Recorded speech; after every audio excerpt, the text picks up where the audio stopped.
Саламатсыздар ма, құрметті балалар? Бүгін біз сіздермен физика 8-ші сыныпты қарастыратын боламыз. Енді бүгінгі біздің ең маңызды тақырыптарының бірі ол молекулалық кинетикалық теорияға байланысты біз сіздермен жоллық қозғалысты өтетін боламыз. Енді егер де осы суретке қарасақ, осы жерде мысалы ауада қозғалып жатқан газ молекулаларын қарастыруға болады.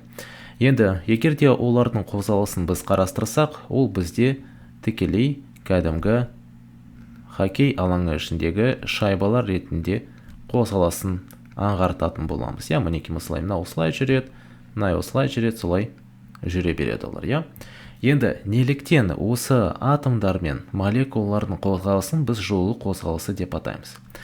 Өйткені егер де біз осы жерде алып, мысалы, мынау бізде бір жабық ыдыс болсын.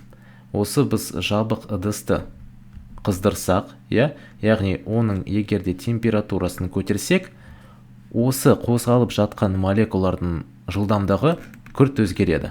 Яғни олар шапшаңырақ қозғала бастайды екен. Яғни осындай молекулалар мен атомдардың қозғалысы біз жоллық қозғалыс деп атаймыз екен, және де ол бізде тікелей температураға байланысты. Бірақ та, мысалы, қыс кезінде біздің температурамыз 0-ден төмен түседі, 0 градус Цельсийден төмен түседі. Бірақ та осы жағдайда бізде молекулалар да өзара қозғалады екен.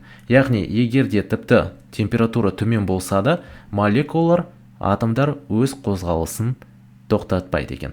Тіпті өте суық болса да, молекулалар жай ғана бір орында тербеліп тұрады екен. Яғни, мысалы, солға, оңға қарай, немесе тік жоғары, осылай тербеледі. Сол себепті осындай қозғалысты біз жоллық қозғалыс деп атаймыз. Назарыңыз үшін рахмет.